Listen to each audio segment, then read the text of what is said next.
September 19th, 1944. Northern France, 3 kilometers south of Aracort. The autumn morning hung cold and grey over the rolling farmland of Lorraine as Sergeant Harold Deal pressed his eye against the periscope of his M10 tank destroyer. The vehicle, officially designated gun motor carriage M10, sat hull down behind a low stone wall, its 3-inch gun traversing slowly across the tree line 800 yards distant. Deal could hear his crew breathing in the cramped fighting compartment, could smell the gun oil and cordite residue from the previous day's engagement. The open-topped turret offered no protection from the drizzle that had begun falling at dawn, and water dripped from his helmet onto the rubberized eyepiece. Movement. A dark shape emerged from the forest, angular and massive. Then another. Deal's chest tightened. Panthers, 2 of them, advancing in loose formation toward the American positions. These were the tanks that had terrorized Allied forces since their debut at Kursk the previous year. Sloped armor that could deflect most Allied guns. Long-barreled 75mm weapons that could kill a Sherman from 2,000 yards. German tank commanders had learned to fear nothing from American armor. They had been taught that their Panthers were invincible against anything the Americans fielded except perhaps the few heavy tank destroyers equipped with 90mm guns. The M10, with its thin armor and open turret, was considered a joke by Panzer crews. German intelligence briefings had dismissed it as a stopgap weapon, inadequately armored, poorly designed, unworthy of serious concern.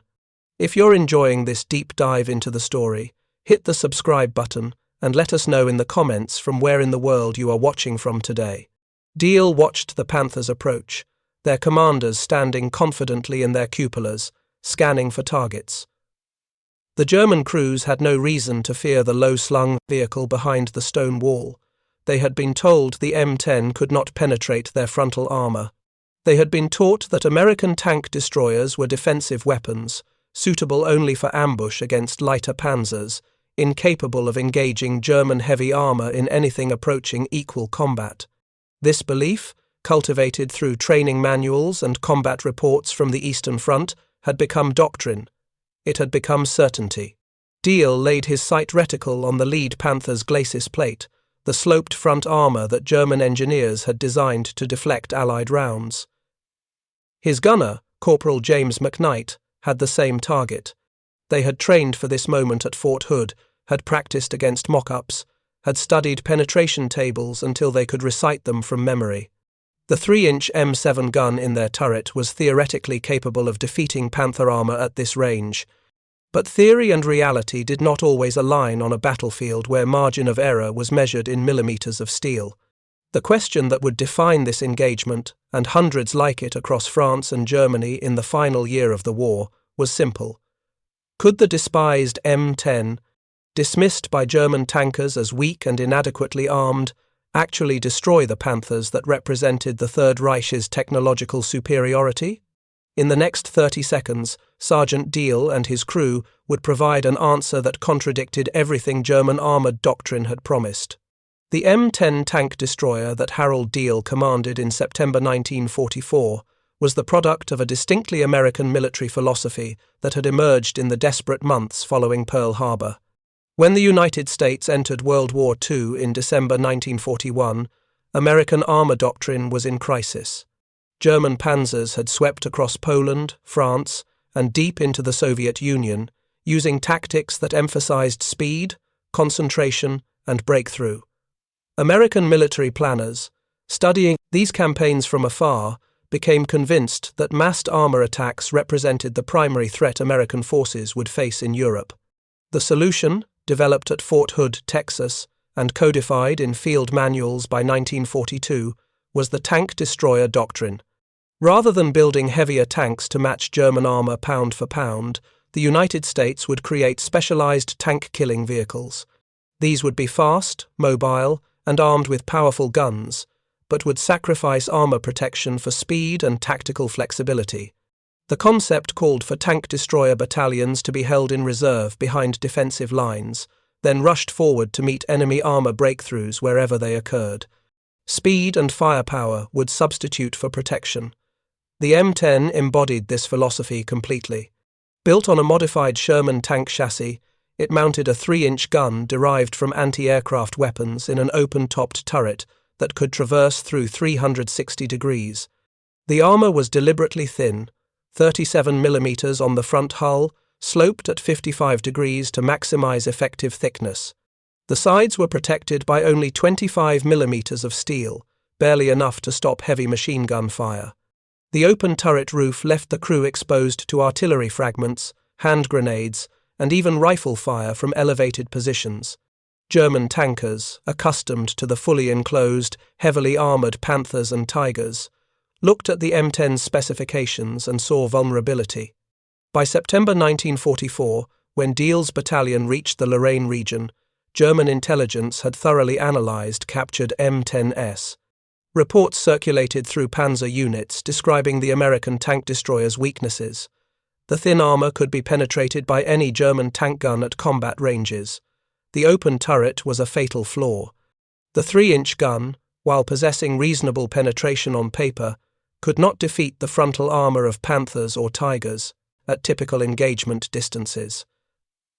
This assessment became conventional wisdom among German armored crews.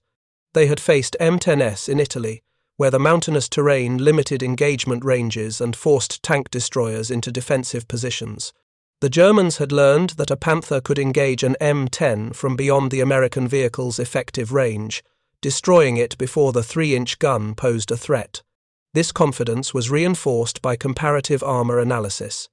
A Panther's glacis plate measured 80 mm thick, sloped at 55 degrees from vertical, giving an effective thickness of approximately 140 mm against kinetic projectiles. German metallurgy, though increasingly compromised by raw material shortages as the war progressed, still produced face-hardened armor that could shatter American armor-piercing rounds. The Panther's side armor, though thinner at 40 mm, was still thicker than the M10's frontal protection. To German crews trained on these specifications, the M10 represented an inferior opponent. It was a vehicle to be respected for its gun's theoretical capability, but not feared as a peer combatant. The Panthers, advancing toward Sergeant Diehl's position near Aracort, carried with them the accumulated confidence of Germany's armored forces. By late 1944, German tank crews had been fighting a defensive war for over a year, withdrawing slowly across Russia, through Italy, now through France. But despite strategic retreat, they retained absolute faith in their equipment's superiority. This faith was not misplaced. The Panther tank, designated Panzerkampfwagen V, represented the peak of German wartime armor design. Introduced in 1943 after the Wehrmacht encountered Soviet 34s at Kursk, the Panther incorporated sloped armor, a powerful gun, and mechanical refinements that made it arguably the most effective medium tank of the war. The statistics supported German confidence. The Panther's 75mm KWK 42L70 gun could penetrate 138mm of armor at 1,000 meters using standard armor-piercing rounds. Its sloped frontal armor provided protection equivalent to 140mm of vertical steel.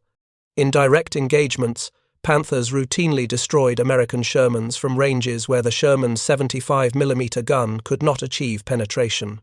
Kill ratios in Normandy had run as high as 5 Shermans destroyed for every Panther lost, though these figures included mechanical failures and air attacks, not just tank versus tank combat. German training emphasized these advantages.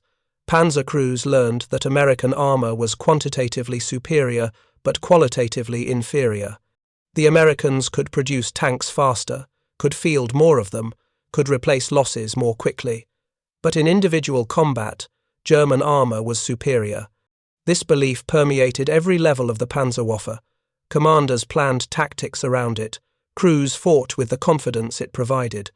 Even as Germany's strategic position deteriorated through 1944, even as fuel shortages, limited operations, and spare parts became scarce, German tankers believed their Panthers and Tigers could defeat American armor in fair combat.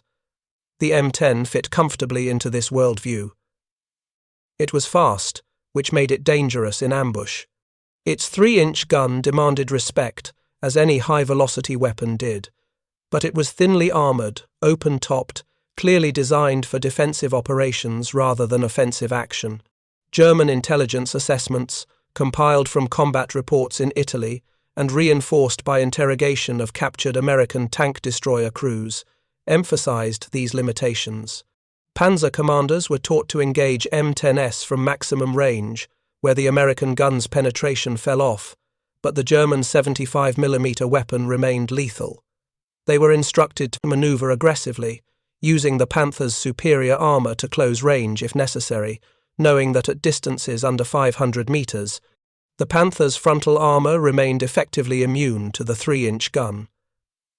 This doctrine had worked in Italy, where narrow mountain roads and limited sight lines favored German defensive tactics. It had worked in the hedgerow country of Normandy, where engagement ranges rarely exceeded 400 meters, and the Panther's armor superiority was decisive. Now, in the open farmland of Lorraine, where sight lines extended to 1,000 meters or more, German commanders expected the same advantages. The Panthers approaching Sergeant Deal's position carried crews confident in their invulnerability, certain that the American tank destroyer ahead could be destroyed at leisure, from safe range, without significant risk. This certainty, built on months of combat experience and reinforced by intelligence analysis, would be tested in the next few minutes in ways that German armoured doctrine had never anticipated. The 3-inch gun M7 mounted in Sergeant Deal's M10 was a weapon system that existed in the grey zone between American industrial pragmatism and genuine combat effectiveness. Developed in 1941 from the 3-inch anti-aircraft gun M1000-918, it fired a 17-pound armor-piercing projectile at a muzzle velocity of 2,600 feet per second. On paper, using the standard M79 armor-piercing capped ballistic cap round, this gun could penetrate approximately 130 millimeters of homogeneous armor plate at 1,000 yards when striking at perpendicular angles. Against sloped armor, the effective penetration decreased significantly, as the projectile had to travel through more steel and faced increased likelihood of deflection. American Ordnance Department testing at Aberdeen Proving Ground in Maryland had established these penetration figures through methodical shooting trials against captured German armor plate. The tests revealed important nuances that did not appear in simplified field manuals. At ranges beyond 800 yards, the M79 round's penetration against face-hardened German armor dropped below theoretical values because German metallurgy, despite wartime degradation, still produced harder steel than American mills. The projectile's ballistic cap, designed to prevent shattering on impact, sometimes failed when striking sloped armor at oblique angles, causing the round to ricochet rather than penetrate. These technical limitations meant that M10 crews faced a complex calculation in combat. Against a Panther's 80mm glacis sloped at 55 degrees, effective armor thickness approached 140 millimeters. The M79 round could theoretically penetrate this at ranges under 600 yards if it struck near perpendicular, but any additional angle or longer range made penetration unlikely. The Panther's turret front, at 100 millimeters and less severely sloped, offered a better target but presented a smaller aim point. Side armor, at 40 to 50 millimeters depending on location, was vulnerable at any combat range, but required the M10 to maneuver for flank shots while exposed to the Panther's lethal main gun. Training at Fort Hood prepared M10 crews for this reality through intensive gunnery instruction that emphasized shot placement over raw firepower. Crews learned to identify weak points on German armor: turret rings, driver's vision ports, lower hull plates where slope angles were less severe. They practiced rapid firing, knowing that multiple hits increased the probability of penetration, even if individual rounds failed. They studied after-action reports from Italy and France, learning which German tanks could be engaged frontally and which required flanking maneuvers. Sergeant Deal's crew had absorbed this training through 9 months of preparation before deploying to France in August 1944. Harold Deal himself, a 32-year-old former mechanic from Pennsylvania, had been commissioned as a sergeant after demonstrating exceptional gunnery scores during training. His gunner, Corporal James McKnight, had qualified expert on 5 consecutive range exercises, demonstrating the steady hand and quick calculation needed for precision shooting. The loader, Private Eugene Castellano, could maintain a firing rate of 8 rounds per minute during sustained engagements, faster than the M10's official rate of 6 rounds per minute. The driver, Private Robert Nowak, had trained extensively on tactical positioning, learning to place the vehicle hull down while maintaining mobility for rapid displacement. This crew represented the ideal that American tank destroyer doctrine envisioned: highly trained specialists whose skill compensated for their vehicle's material vulnerabilities. They understood their M10's limitations intimately. The open turret meant artillery could kill them even without direct hits. The thin armor meant any German tank gun could penetrate at combat ranges. The relatively slow turret traverse, despite being fully powered, meant they could be outmaneuvered by faster rotating German turrets in close combat. But they also understood their advantages. The 3-inch gun's flat trajectory made ranging easier than the arcing flight of howitzer-equipped Shermans. The low profile made concealment simpler. The reliable Detroit diesel engines provided mobility that increasingly fuel-starved German tanks lacked. By September 1944, Diehl's crew had fought through 3 weeks of combat in Lorraine.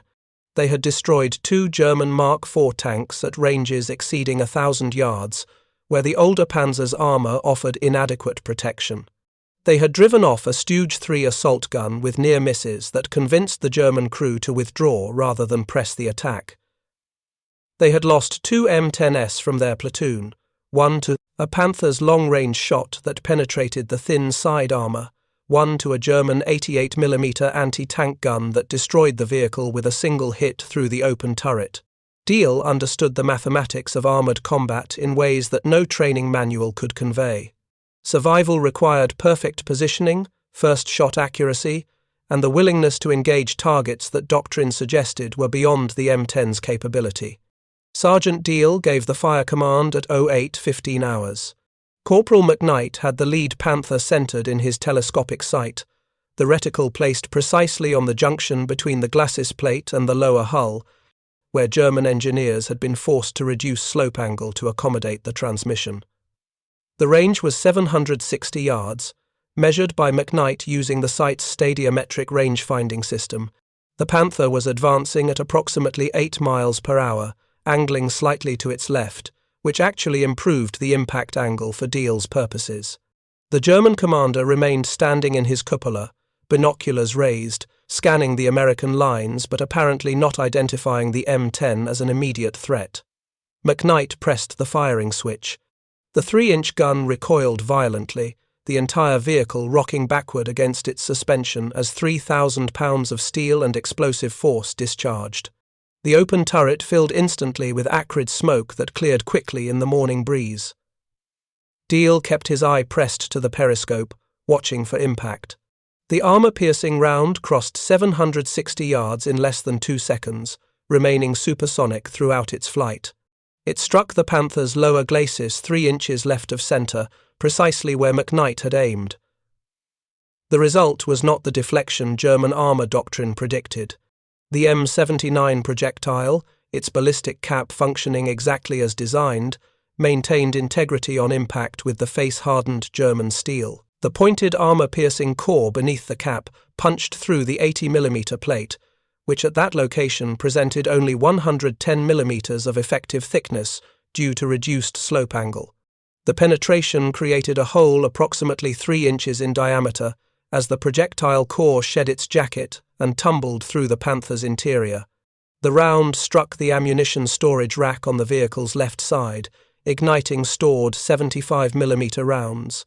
The Panther exploded from within. Not a Hollywood fireball, but the characteristic sharp crack of catastrophic ammunition detonation, followed by thick black smoke pouring from every opening. The turret lifted visibly, then settled back askew on its ring. Flames erupted from the engine deck. The German commander, still standing in his cupola when the round struck, was thrown clear by the blast. He landed 20 feet from his vehicle, his body motionless. The rest of the crew never emerged. The Panther burned for 17 minutes before the fire consumed all flammable material and died down to smouldering metal. The second Panther commander reacted within 3 seconds of seeing his platoon leader's tank explode. He traversed his turret toward the stone wall where Diehl's M10 sat, smoke still rising from its gun barrel. But those 3 seconds cost him initiative. Diehl's crew had already begun their reload cycle. Private Castellano had pulled a fresh M79 round from the ready rack, guided it into the breach, and slammed the breech block closed. McKnight had kept his sight on target, tracking the second Panther as it attempted evasive maneuvers. The German driver accelerated, trying to throw off American aim while simultaneously angling the glacis to maximize effective armor thickness. Diehl waited. The textbook response would have been to fire immediately, before the Panther could return fire. But Diehl had learned through 3 weeks of combat that patience often mattered more than speed. He watched the Panther's turret traverse, watched the long barrel of its 75mm gun swing toward his position. He calculated distances, angles, probabilities. At 700 yards, the Panther's gun could certainly penetrate his M10's frontal armor. But hitting a hull-down target while moving required exceptional gunnery or luck. The German crew was good, possibly veteran, but they were also dealing with the psychological shock of watching their platoon leader's tank explode from a weapon they had been taught to consider inadequate. The Panther fired first. The round passed 8 feet over Diehl's turret, the supersonic crack startling even though he had expected it. The German gunner had overcorrected for range, or perhaps his gun sight had been knocked out of alignment during the violent evasive maneuver. Diehl gave the fire command immediately. McKnight had anticipated the order. His second shot caught the Panther in its right side as the tank continued its turn. Side armor offered no defense. The 3-inch round penetrated completely, passed through the fighting compartment, killed the loader and gunner instantly, and embedded itself in the opposite wall without detonating. But penetration alone was sufficient. The Panther slewed to a halt, its driver dead or incapacitated. Smoke began rising from the engine compartment. If you find this story engaging, please take a moment to subscribe and enable notifications. It helps us continue producing in-depth content like this. 2 Panthers destroyed in 40 seconds. Sergeant Diehl's crew had achieved what German intelligence assessments said was impossible. They had engaged Panther tanks at medium range and achieved clean kills with a weapon German doctrine dismissed as inadequate against heavy armor. The engagement would be documented in the after-action report filed by 3rd Armored Division's 703rd Tank Destroyer Battalion, one of dozens of similar reports from September 1944 that collectively demonstrated a pattern German intelligence could no longer ignore. The engagement near Aracort was not isolated. Between September 18th and September 29th, 1944, the 703rd Tank Destroyer Battalion recorded 53 confirmed German armoured vehicle kills in the Lorraine sector. 21 of these were Panther tanks, destroyed primarily by M10s mounting 3-inch guns. The kill-to-loss ratio was stark. The battalion lost 7 M10s during this period, 3 to German tanks, 2 to anti-tank guns, 2 to mechanical failure. The Germans lost 3 Panthers for every American tank destroyer destroyed, a ratio that contradicted every assumption built into German armoured doctrine. Other American tank destroyer battalions operating in France reported similar results. The 899th Tank Destroyer Battalion, fighting near Metz, destroyed 17 Panthers in September with M10s, losing 4 vehicles in exchange.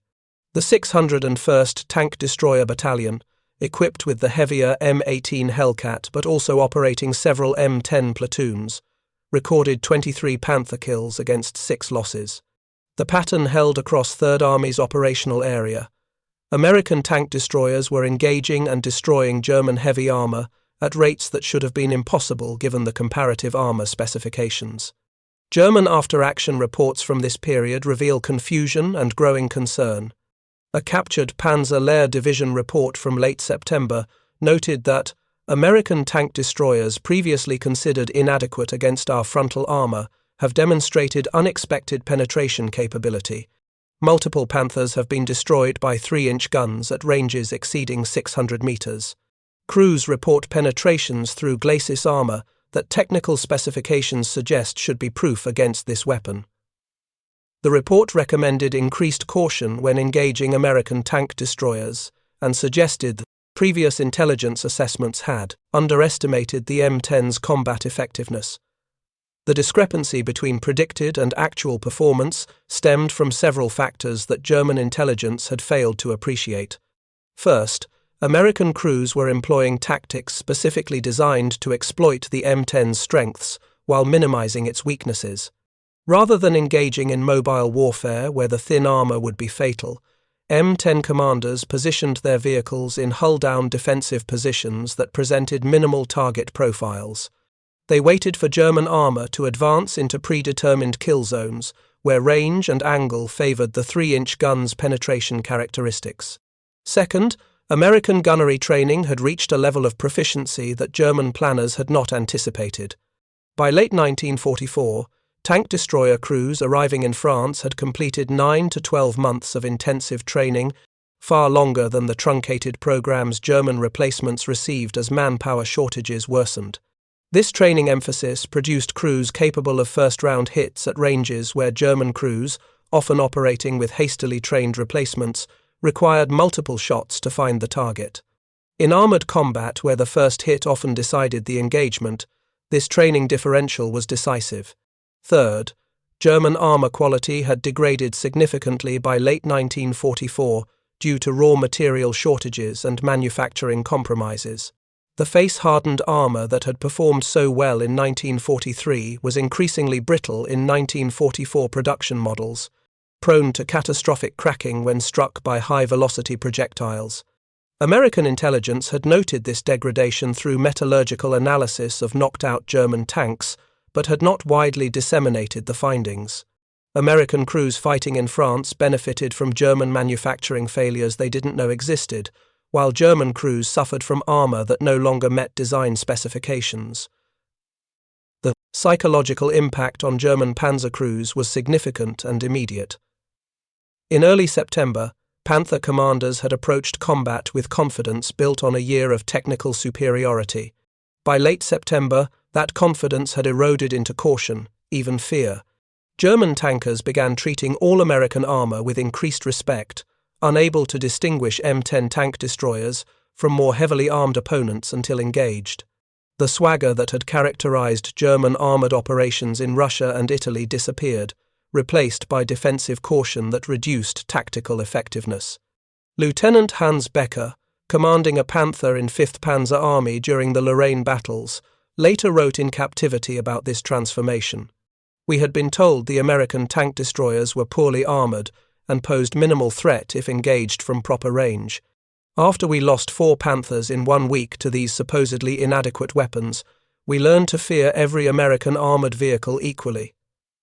The technical specifications we had memorized became meaningless. All that mattered was that their guns could kill us, and ours could kill them, and survival depended not on armor superiority, but on who shot first and shot accurately. The American success with M10 tank destroyers through September and October 1944 forced rapid tactical adjustments on both sides. German Panzer commanders, confronted with mounting losses to weapons they had dismissed as inadequate, began modifying their approach to armored combat in France. The confident advances that had characterized German armor tactics in Russia and Italy gave way to cautious, methodical movements that prioritized survival over aggressive maneuver. Panthers and Tigers, once employed as offensive breakthrough weapons, increasingly operated in defensive overwatch positions, where their superior optics and gun range could be exploited without exposing vulnerable side armor to flanking shots. 5th Panzer Army issued tactical guidance in early October that acknowledged the changed reality. The directive, captured by American intelligence later that month, instructed Panther crews to engage all American armored vehicles from maximum effective range, minimum 800 meters when possible. The 3-inch gun mounted on American tank destroyers has demonstrated capability to penetrate frontal armor at ranges previously considered safe. Crews must not assume armor superiority provides adequate protection. This represented a fundamental reversal of German doctrine that had emphasized aggressive close-range combat, where German armor thickness provided decisive advantage. The German response extended beyond tactical caution to include technical countermeasures. Panzer workshops began installing additional armor plates on Panther glacis plates, welding 20mm plates over areas identified as vulnerable to 3-inch gun penetration. These field modifications added approximately half a ton of weight and degraded already problematic transmission reliability, but they provided psychological reassurance to crews who had lost faith in their factory armor. Some units experimented with standoff armor, mounting spare track links or additional plates spaced several inches from the hull to detonate shaped charges or disrupt kinetic projectiles. These improvised solutions reflected desperation more than engineering sound analysis, but they demonstrated how thoroughly the M10's unexpected effectiveness had shaken German confidence.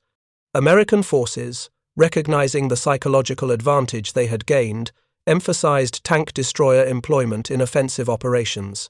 Third Army Commander General George Patton, never hesitant to exploit enemy weakness, directed his tank destroyer battalions to operate aggressively alongside Sherman tank formations. The standard tactic involved Shermans drawing German fire, while M10s maneuvered for flank shots or engaged from concealed positions. This combined arms approach maximized the M10's lethal gun while minimizing exposure of its vulnerable armor, creating tactical situations where German Panthers faced threats from multiple directions simultaneously. The 703rd Tank Destroyer Battalion, Sergeant Deal's unit, perfected these tactics through October and November. The battalion's operational record shows a consistent pattern.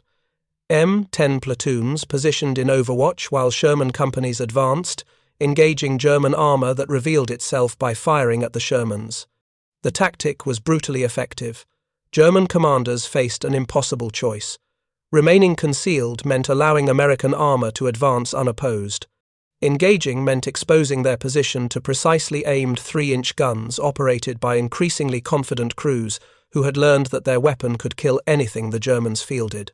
By December 1944, when German forces launched their Ardennes offensive, the tactical relationship between American tank destroyers and German heavy armor had fundamentally shifted. The engagement at Aracort in September had been replicated hundreds of times across France. M10 crews no longer approached Panthers with the trepidation that German intelligence assessments had predicted. Instead, they engaged with professional confidence, understanding their weapons' capabilities and limitations, trusting their training and the technical specifications that had proven accurate in combat.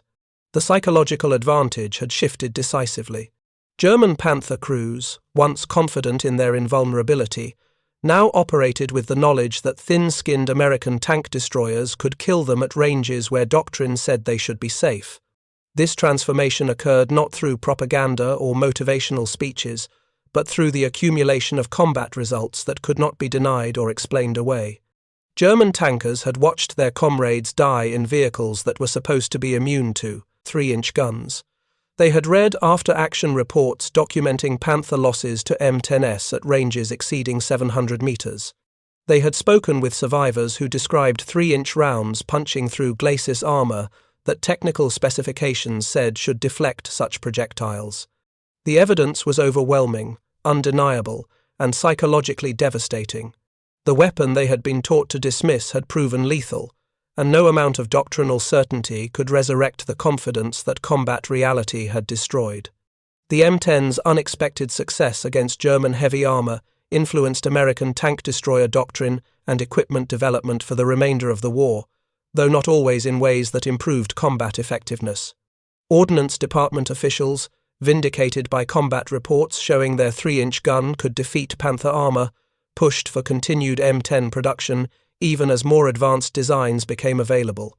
The M36 tank destroyer, mounting a 90mm gun with significantly greater penetration capability, entered production in summer 1944 but was produced in limited numbers, initially because ordnance argued the 3-inch gun had proven adequate for all missions. This decision reflected institutional conservatism that prioritized existing production lines over combat optimization. American factories had tooled up for M10 production, training workers and establishing supply chains for components. Switching to M36 production meant retooling costs, training delays, and temporary production gaps. Ordnance Department officials, pointing to kill-loss ratios from France, argued these costs were not justified when the M10 was performing satisfactorily. Field commanders disagreed vehemently. They understood that the M10's success stemmed from superior tactics and crew training, not from adequate gun performance. They wanted the 90mm gun's penetration margin because combat was unpredictable, and soldiers deserved equipment superiority, not mere adequacy. The debate continued through winter 1944 and into 1945.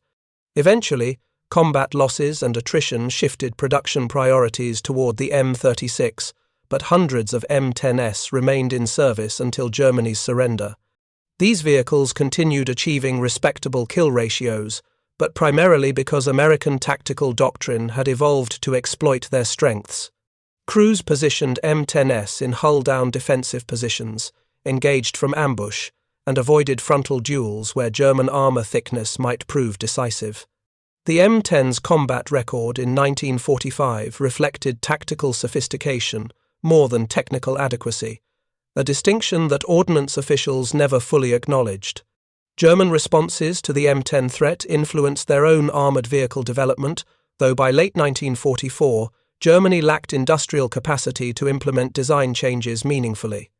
Engineering studies conducted in autumn 1944 recommended increased glacis armor thickness on new Panther production, raising it from 80mm to 100mm to provide margin against 3-inch gun penetration at all combat ranges. This modification was approved but never implemented in series production because steel shortages and manufacturing bottlenecks prevented changes to existing production tooling. Germany's industrial situation had deteriorated to the point where theoretical engineering improvements could not be translated into field modifications. More significantly, the M10's effectiveness contributed to German decisions to prioritize Tiger II and Jagd Panther production over continued Panther manufacture. These vehicles, with significantly thicker frontal armor exceeding 150mm effective thickness, were immune to 3-inch gun penetration at any combat range. German planners reasoned that if lighter armor no longer provided adequate protection against American guns, then Germany should build fewer vehicles with heavier armor rather than more vehicles with inadequate protection. This decision reflected sound tactical analysis but ignored strategic reality. Germany needed numbers to counter American material superiority. Building fewer but heavier tanks accelerated the numerical imbalance that was already decisive. The tactical lessons learned in France carried forward into the final months of European combat. When American forces crossed the Rhine in March 1945 and pushed into Germany itself, M10 crews engaged German armor with confidence, built on 6 months of successful combat. They understood their weapons' capabilities intimately. They knew that glacis penetration was possible at ranges under 700 meters given proper shot placement. They knew that turret fronts and side armor were vulnerable at any combat range. Most importantly, they knew that German Panthers and Tigers, despite their fearsome reputations, could be destroyed by well-trained crews using tactics that emphasized first-shot accuracy and intelligent positioning over raw armor protection. This knowledge represented the M10's true legacy. The vehicle itself was not exceptional. Its armor was inadequate. Its open turret was a liability. Its gun, while powerful, was not overwhelming compared to German weapons. But the M10 demonstrated that technical specifications alone did not determine combat outcomes. Training, tactics, crew quality, and intelligent employment could overcome material disadvantages. American tank destroyer crews learned this lesson through combat experience. German Panzer crews learned it through casualties that contradicted everything their doctrine had promised. Both sides emerged from the experience with altered understanding of armored warfare, though only one side survived to apply those lessons in future conflicts. Sergeant Harold Deal survived the war. His M10 was knocked out by a German anti-tank gun in January 1945 near Bastogne, but his crew escaped without serious injury. He returned to Pennsylvania in June 1945, resumed work as a mechanic, and rarely spoke about his combat service. In a brief interview conducted in 1983 for a local historical society, he was asked about the engagement near Aracort that had been documented in official histories. His response captured the essence of what that September morning had revealed. "We knew what our gun could do because we'd trained on it for months. The Germans didn't know because they'd been told it couldn't hurt them. Turned out knowing the truth mattered more than believing comfortable lies." This simple observation highlighted the central irony of the M10's combat record. German intelligence had correctly assessed the tank destroyer's armor as inadequate and its open turret as a serious vulnerability. These assessments were accurate and based on sound technical analysis, but German intelligence had underestimated the 3-inch gun's penetration capability against their own armor, possibly because they assumed their metallurgy remained superior to American production, possibly because they extrapolated from early war encounters when German armor quality was higher, possibly because institutional bias led them to emphasize their strengths while minimizing their vulnerabilities. Whatever the reason, the result was doctrine that left German Panther crews unprepared for reality. They approached combat in September 1944, believing their frontal armor provided immunity against 3-inch guns at combat ranges. This belief influenced their tactics, encouraging aggressive maneuvers and confident advances that exposed them to precisely aimed American fire. When those beliefs proved false, when Panthers began exploding from frontal hits at 700 meters, German tactical confidence collapsed. The psychological impact was more devastating than the material losses, because it undermined the fundamental assumption on which German armored doctrine rested, that superior engineering and thicker armor provided decisive advantage in armored combat. American crews, by contrast, had been trained on accurate technical data. They understood that their 3-inch gun could penetrate Panther glacis armor under favorable conditions: proper range, correct impact angle, good shot placement. This knowledge was neither optimistic nor pessimistic, simply factual. It allowed American crews to fight intelligently, seeking positions and angles that favored their weapons' characteristics while avoiding situations where German armor superiority would be decisive. The result was tactical flexibility that German crews, bound by doctrine that no longer matched reality, could not replicate. The broader significance of the M10's combat record extends beyond tank destroyer doctrine or armored tactics.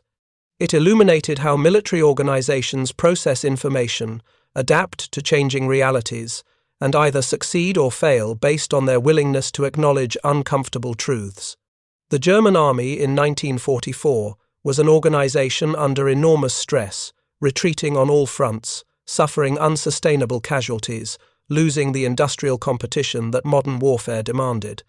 In that environment, maintaining morale required emphasizing German technical superiority and Allied material weaknesses. Intelligence assessments that reinforced these narratives were accepted readily. Reports suggesting German vulnerabilities were dismissed or minimized. American forces, fighting from positions of increasing material strength, could afford brutal honesty in their tactical assessments. If a weapons system underperformed, it was documented and corrective action was taken. If enemy capabilities exceeded expectations, doctrine was modified accordingly. This organizational flexibility, rooted in material security and democratic traditions that valued honest reporting over comfortable propaganda, provided decisive advantage. American military effectiveness improved throughout the war as lessons were learned and disseminated. German effectiveness declined as institutional rigidity prevented adaptation to changing circumstances. The morning of September 19, 1944, when Sergeant Deal's 3-inch gun destroyed 2 Panthers in 40 seconds, represented a microcosm of this larger dynamic. German doctrine had promised those Panthers invulnerability. American training had provided Deal's crew with accurate information and tactics to exploit it. Reality favored the side that acknowledged it honestly over the side that preferred comfortable illusions. The pinging sound of armor-piercing rounds penetrating supposedly immune steel taught German Panther crews what their intelligence services had failed to convey: that American tank destroyers, dismissed as weak and inadequately armed, could kill them at ranges where they had been promised safety. This lesson, learned through the loss of thousands of Panthers and the deaths of their crews, came too late to alter Germany's strategic situation. But it altered permanently the psychological landscape of armoured warfare. After September 1944, no German tanker approached American armour with the casual confidence that had characterised earlier engagements. The M10, with its thin armour and open turret, had proven that firepower and intelligent employment could overcome protection. The myth of invulnerability through superior engineering had been destroyed, not by propaganda, but by the irrefutable evidence of combat results that no doctrine could explain away. Thank you for watching. For more detailed historical breakdowns, check out the other videos on your screen now, and don't forget to subscribe.